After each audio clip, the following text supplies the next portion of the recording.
I tell you a story that I've grown to know. It happened not too far from here, a long time ago.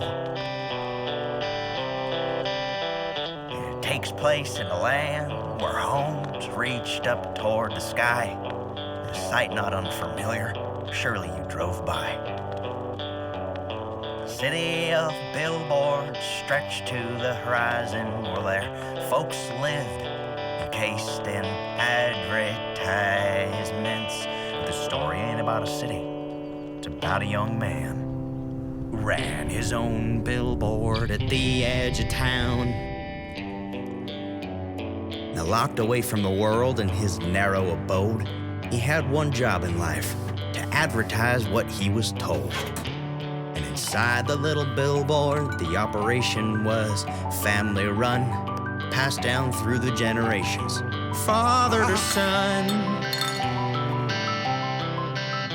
However, this son was different. He yearned for something more. And with his father always looking over him, his duties were etched in his car. So like a master conductor, he'd take the billboard's controls to play to his audience the company's goals.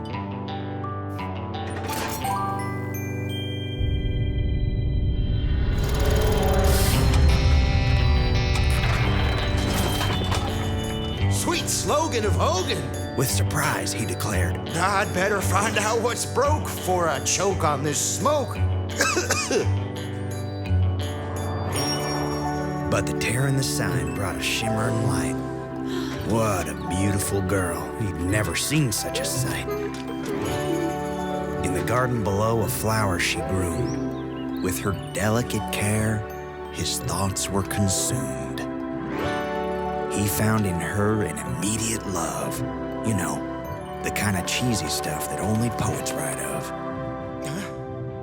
So he waved and he reached out with all his extension.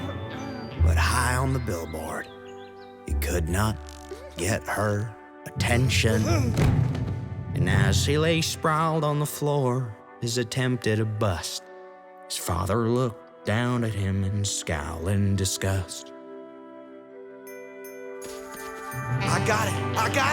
How could I have missed it before? Well, I'll find the right ad that will show my love more.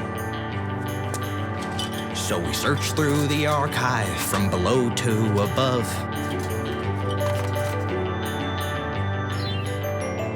His heart skipped a beat as he saw the image of a couple in love. He jumped to the controls and undertaken great care, with only the hope in his heart of how his plan would soon fare. And with the flip of a switch, he let his love letter fly. She looked up from the garden with a glint in her eye. The sign from above caused her soul to stir. She was clothed with a warmth as if the message was tailored just for her.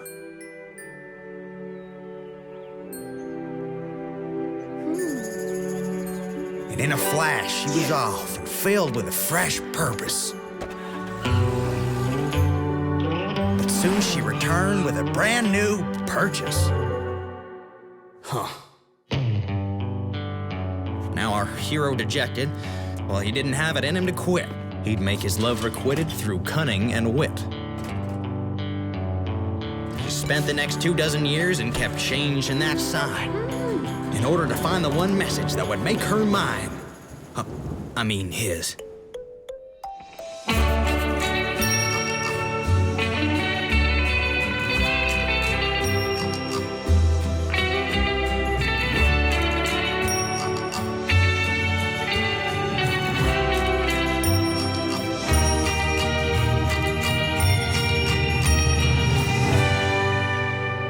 But that day didn't come, and his options grew small. With his duties neglected, the ads came to a crawl.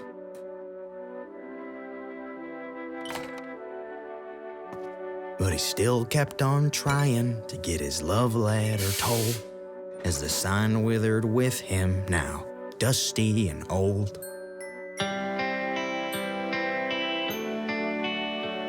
In the passage of time, didn't do her much good, as his advertised affection bought her more than she should.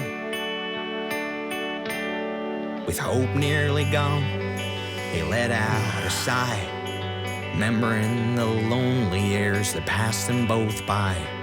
They threw a used carton from the floor where he lay, which dislodged an old message that rolled his way. With no other options, it was better than not.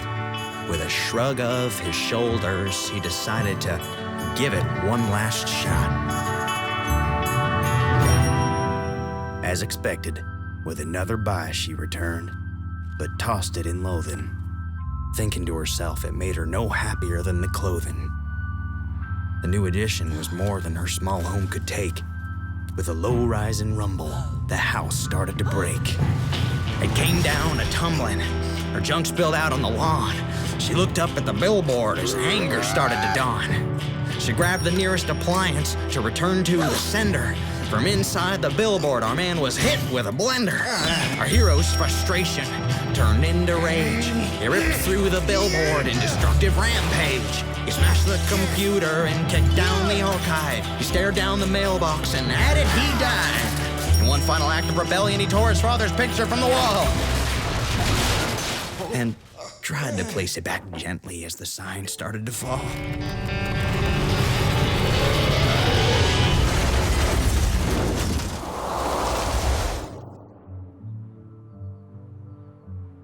But it was too late. The damage was done. His childhood home came down like a ton.